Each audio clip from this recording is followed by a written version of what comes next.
Assalamualaikum warahmatullahi wabarakatuh. Banyak sekali pertanyaan jamaah, Ustadz kasih kami channel untuk kajian anak-anak muda.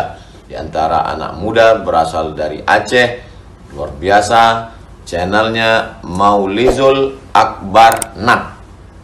Tonton, subscribe, like, share, komen. Assalamualaikum warahmatullahi wabarakatuh.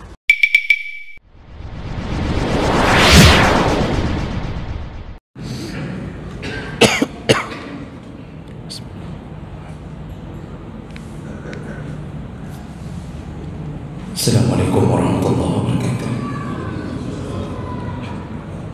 Innal hamdalillah nasta'inuhu wa nastaghfiruh wa na'udzu bihi min shururi anfusina wa min sayyiati a'malina. Man yahdihillahu fala mudilla lahu wa man yudlil fala hadiya lahu.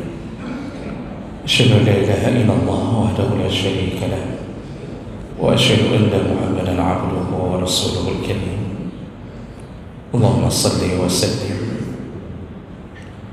على نبينا المصطفى محمد وعلى آله وأصحابه أجمعين. أما بعد، رب اشرح لي صدري ويسر لي أمري واحلل عقدة من لساني يفقهوا قولي. Segala puji bagi Allah, kemudian salawat dan salam kepada Rasulullah, pada keluarga dan seluruh sahabat-sahabatnya.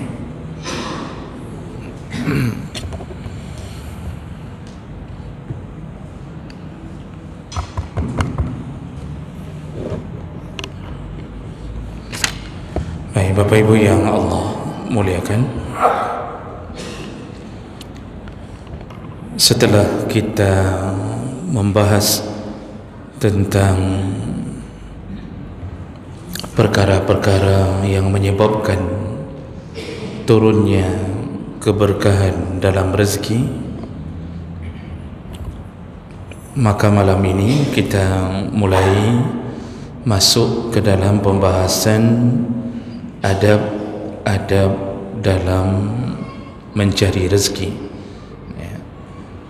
Jadi setelah kita tahu dari mana datangnya rezeki dan kita kemudian sudah belajar tentang berbagai perkara yang menyebabkan rezeki itu menjadi berkah, maka barulah kita masuk ke dalam adab-adab dalam rezeki atau dalam mencari rezeki. Yang pertama yaitu ikhlasun niyah lillahi ta'ala. Adab yang paling utama dalam mencari rezeki adalah ikhlaskan niat semata-mata mencari rezeki itu karena Allah Subhanahu wa taala. Jadi semua perkara tetap bersandar pada satu landasan, yaitu innamal a'malu binniyat. Semua pekerjaan digantung atau tergantung pada niat. Berpahala tidak berpahalanya suatu pekerjaan itu digantung juga pada niat. Maka oleh karena itu selayaknya semua amal agar mendapatkan balasan pahala dari Allah perlu meluruskan niat. Salah berniat, maka kita tidak dapat apa-apa di sisi Allah Subhanahu wa taala. Bahkan ada kalanya bisa jatuh ke dalam dosa. Oleh karena itu, dalam urusan mencari rezeki itu perlu diluruskan niat agar tidak sia-sia setiap langkah kaki yang kita langkahkan dalam mencari rezeki.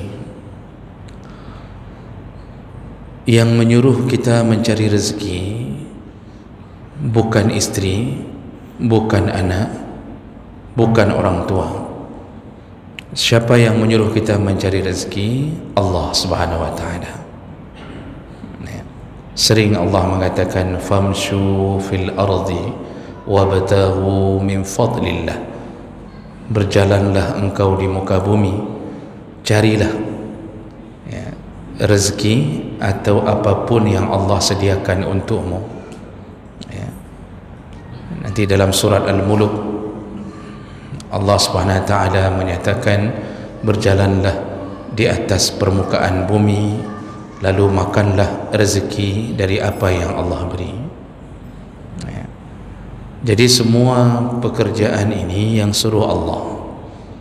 Bahkan tidak boleh seseorang berdiam diri tanpa berusaha, kecuali dia sudah berada di levelnya orang-orang yang betul-betul bertakwa, yakin sepenuhnya kepada Allah di atas rezeki yang bisa datang tanpa usaha, seperti rezekinya Maryam alaihissalam. Namun kita sebagai manusia, Allah menyuruh mencari. Bahkan sehabis salat Jumat pun itu tidak disuruh duduk di dalam masjid menunggu asar. Allah suruh bertebaranlah setelah selesai Jumat. Fa iza qudiyatis salah fantashiru. Kata Allah, kalau sudah selesai salat maka bertebaranlah engkau. Ini bertebaran ni apa? Disuruh kembali mencari rezeki. Jadi ini perintah Allah Subhanahu wa taala. Kalau perintah Allah berarti Allah sudah siapkan pahala. Namun hati-hati ketika kita salah berniat dalam menjalankan perintah ini. Oleh karena itu para ulama mengatakan baru rezeki itu diberi pahala kalau kita punya tujuan atau niat melakukan 3 perkara dengan rezeki itu. Itu baru disebut karena Allah Subhanahu wa taala. Apa dia? Yang pertama, niatkanlah mencari rezeki karena ingin menafkahi keluarga, baik istri maupun anak ataupun orang tua. Jadi ini yang disebut pertama, niat mencari rezeki karena Allah, bersihkan di hati bahwa kita mencari karena kita ingin memberi nafkah kepada keluarga. Yang kedua, baru disebut karena Allah kalau mencari rezeki dengan tujuan kita ingin menunaikan kewajiban-kewajiban pada harta. Jadi harus ada niat hasil dari rezeki itu kita menunaikan kewajiban. Apa kewajiban kita pada harta? Yaitu wajib membayar zakat.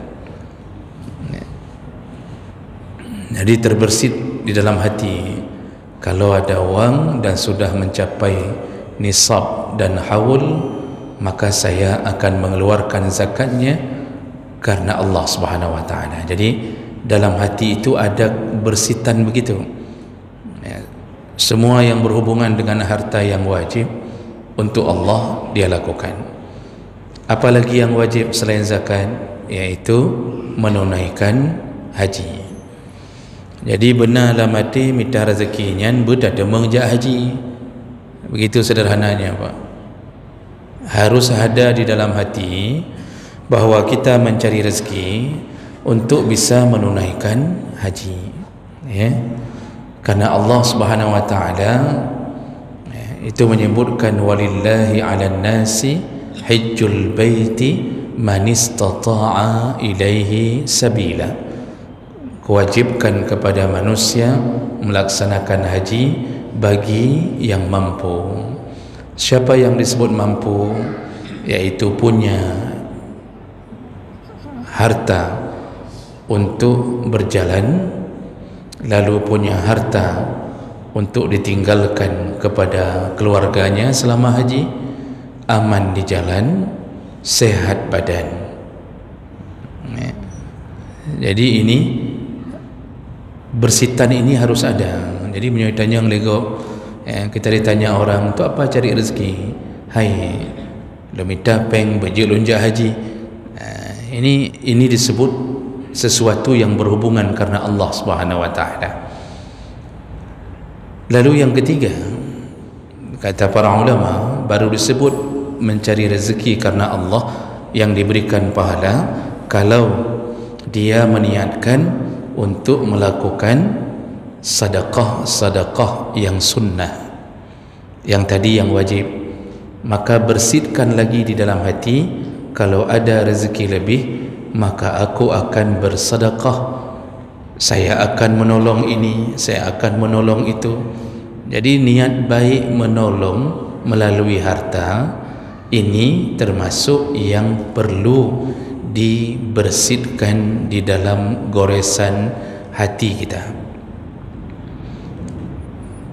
Setelah menyebutkan tiga perkara ini, lalu para ulama mengatakan, salah satunya misal Ibnul Battal di dalam syarah Sahih Bukhari itu menyebutkan, kalau keluar dari tiga perkara ini maka kita telah keluar dari jalur niat yang baik untuk mencari rezeki. Kalau keluar dari tiga perkara ini berarti kita tidak dihitung mencari rezeki karena Allah Subhanahu wa taala. Jadi kalau kita cari rezeki bukan karena ingin menafkahi keluarga tapi malah kita ingin menafkahi teman sekantor, jangan naga kenin karena Allah. Jadi begitu keluar gaji, itu yang harus segera diutamakan adalah keluarga.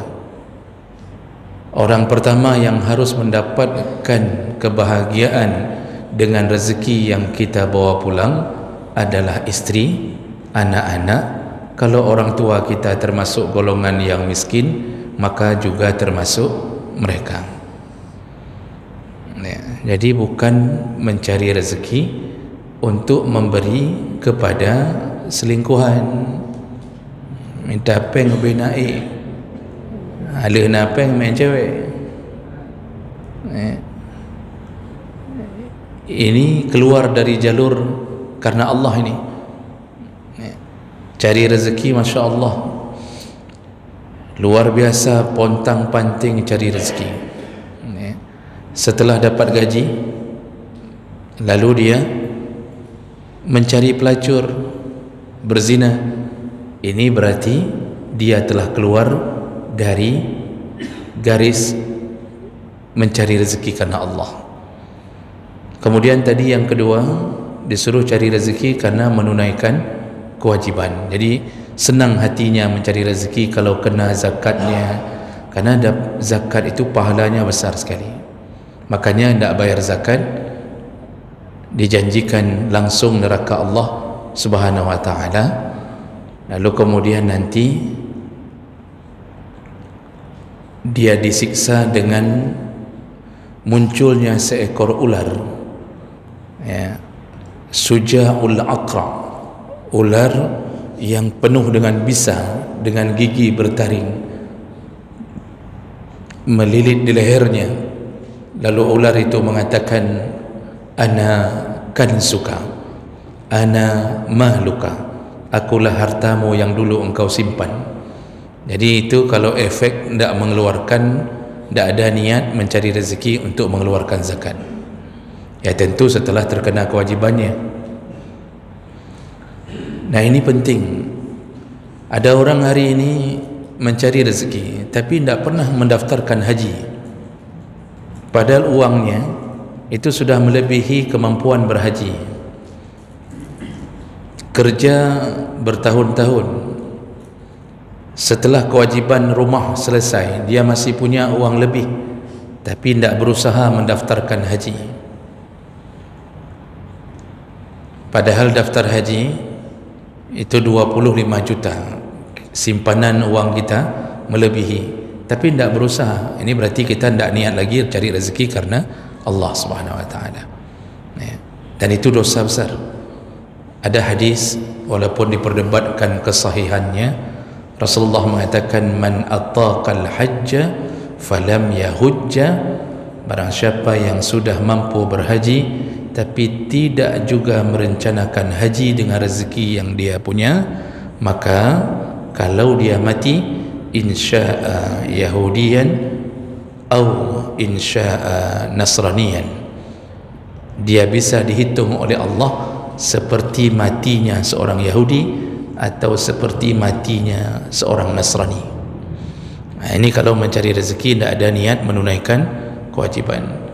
Cukup banyak orang hari ini seperti begitu. Fasilitas rumah melebihi harga ongkos daftar haji. Kursi dengan meja jeparanya saja nyansib 3 daftar haji. Kursi dengan meja jepara di ruang tamu 1 paket 30 juta dia beli, haji tak daftar. Di atas meja jepara itu ada lampu kristal punya masjid, dibawa pulang ke rumahnya. Itu saja sudah sekian juta, belum lagi plafonnya, plafon mewah, tidak boleh plafon biasa yang kira-kira kalau cicak jalan jatuh sendiri, saking licinnya.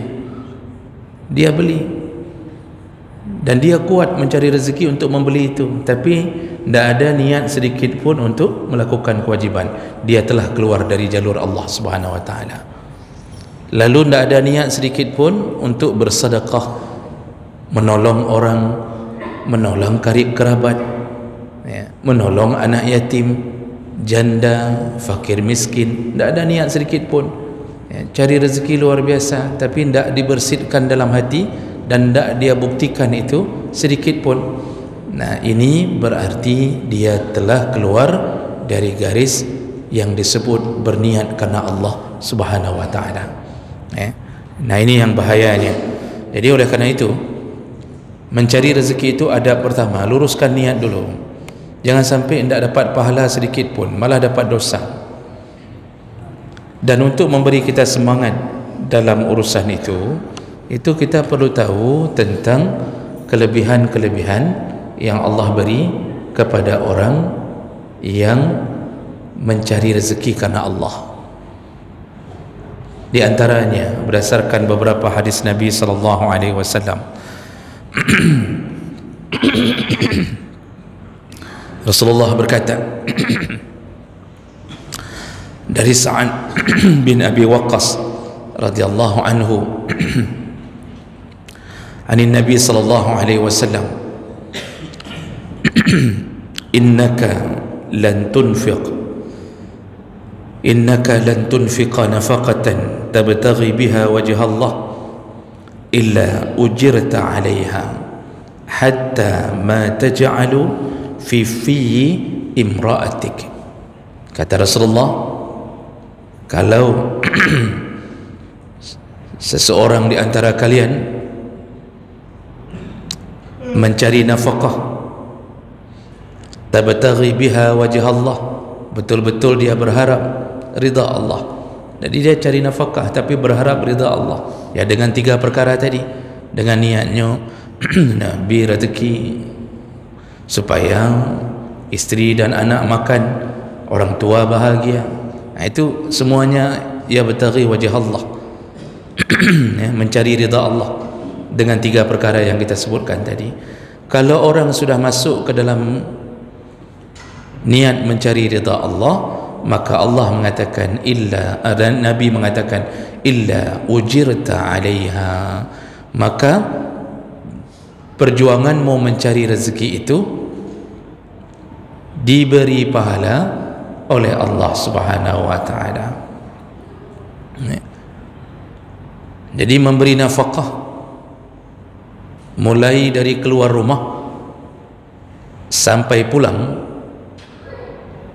semua tapak kaki yang mengeluarkan debu, semua kelelahan kulit-kulit yang dibakar oleh matahari ketika kita mencari rezeki, maka semuanya dihitung pahala oleh Allah. Syaratnya karena Allah.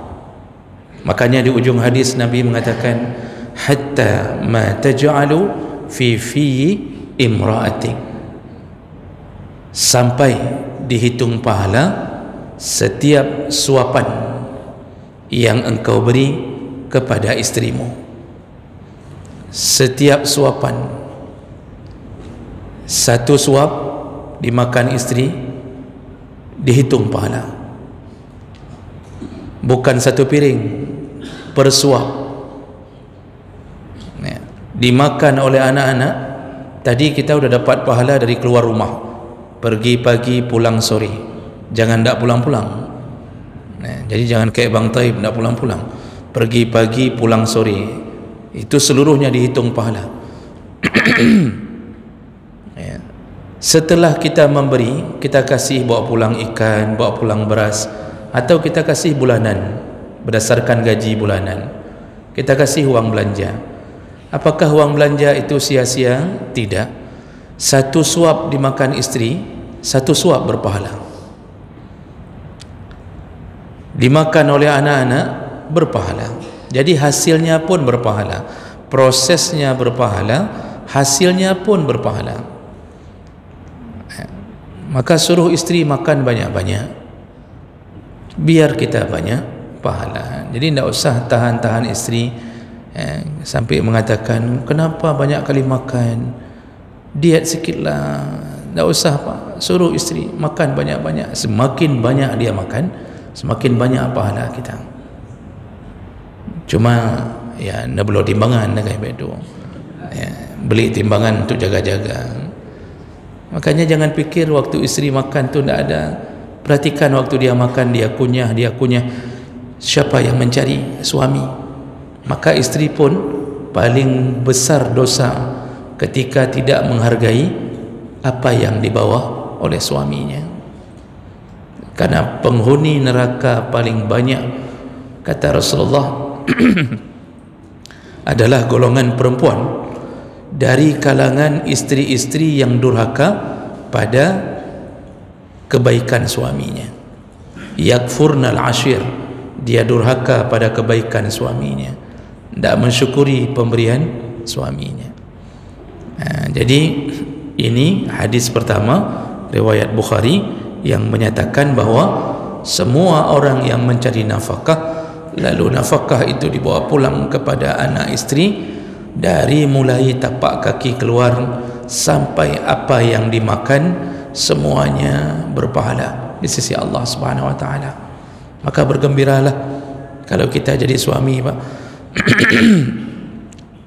Mungkin kita masuk surga karena lelahnya kita mencari nafkah.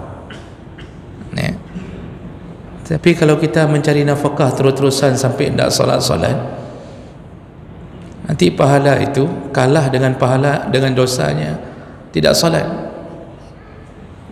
Ini ada juga yang model begitu, cari rezeki habis-habisan tapi tak solat. Kemudian di antara kelebihan yang lain, kata Rasulullah, kalau kita memberi nafkah, mencari rezeki untuk memberi nafkah kepada keluarga, melaksanakan kewajiban, dari hadis Abu Hurairah radhiyallahu anhu, kata Rasulullah, dinarun anfaqtahu fi sabilillah, kalau engkau berinfak dari rezekimu di jalan Allah, satu dinar. Wa dinarun anfaqtahu fi raqabah, dan satu dinar engkau berikan untuk memerdekakan seorang budak. Wa dinarun tasaddaqta bihi ala miskin, dan satu dinar engkau berikan kepada fakir miskin.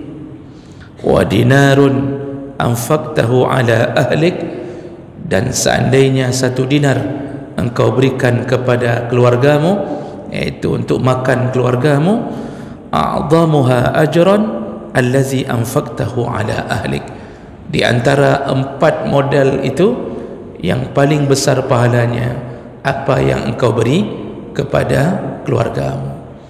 Jadi Rasulullah ingin mengatakan begini, kita cari rezeki kan macam-macam, kita berikan kebaikan, kita kasih ke fakir miskin. Kalau dulu ada budak, salah satu kebaikan membebaskan budak. Lalu kemudian kita juga memberikan kepada keluarga. Yang paling besar pahalanya apa yang engkau beri kepada keluargamu. Ini menunjukkan apa? Cari rezeki itu harus didasari dengan keinginan memberi nafkah untuk keluarga. Baik. Kemudian yang terakhir di antara banyak hadis-hadisnya, ya. Yang terakhir di antara kelebihan orang yang mencari nafkah, mencari rezeki karena Allah, kata Rasulullah dari hadis Al-Miqdam bin Ma'di Karib, ma at'amta nafsak fahuwa laka sadaqah. Kalau engkau mencari rezeki untuk makanan dirimu sendiri, maka dihitung sedekah. Wa ma at'amta waladak fahuwa laka sadaqah. Kalau engkau mencari rezeki untuk memberi makan anak-anakmu, maka dihitung sedekah. Wa ma at'amta zawjataka fahuwa laka sadaqah. Rezeki yang kau beri kepada istrimu, maka dihitung sedekah. Wa ma at'amta khadimaka fahuwa laka sadaqah. Rezeki yang engkau beri untuk para pembantumu, maka hitung juga sedekah. Hadis riwayat Ahmad dengan derajat yang hasan. Jadi jemaah melakukan Allah, ternyata semua rezeki kita dihitung sedekah.